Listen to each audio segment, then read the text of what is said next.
जिस आदमी ने अपनी ज़िंदगी देश के नाम कर दी, उसे सिर्फ एक बार ज़रूर जानूँ।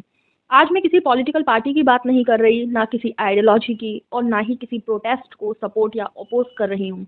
मैं सिर्फ एक इंसान की बात कर रही हूँ, एक ऐसे इंसान की जिसे शायद हमने मीम्स और हेडलाइन्स से पहचाना, लेकिन उसकी असली पहचान इससे कहीं ज़्यादा बड़ी है। नाम है सोनम वांगचुक।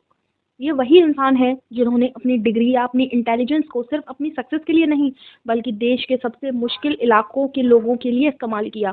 जब लद्दाख के बच्चे क्वालिटी एजुकेशन से वंचित थे, तब सोनम वांगचुक ने ऐसी एजुकेशन सिस्टम डेवलप की जहां बच्चे सिर्फ रटे नहीं, समझना सीखें।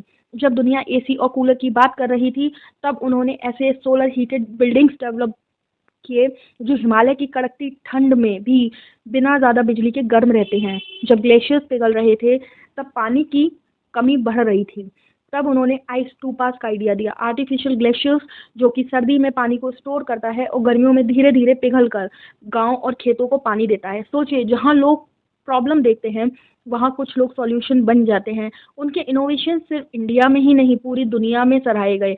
उन्हें इसके लिए एशिया का नोबेल प्राइज़ भी दिया गया।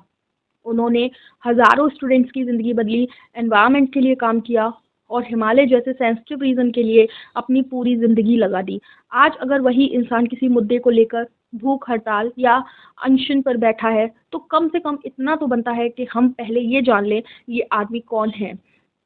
उसकी बात से सहमत होना या ना होना, ये आपका अधिकार है। लेकिन किसी भी इंसान को जज करने से पहले उसकी ज़िंदगी का एक पन्ना पढ़ लेना चाहिए। हो सकता है जिस आदमी को हम सोशल मीडिया के कमेंट से पहचान रहे हैं, उसने सालों तक बिना किसी शोर के देश के लिए वो काम किया हो जिसका हमें आज तक एहसास ही ना हो। हर प्रोटेस्ट सही हो ये ज़रूरी नहीं, हर प्रोटेस्ट गलत हो ये भी ज़रूरी नहीं, लेकिन हर इंसान को समझना ज़रूरी है जिसने अपनी ज़िंदगी का सबसे बड़ा हिस्सा अपने देश, अपने एनवायरनमेंट और अपने लोगों के लिए दिया।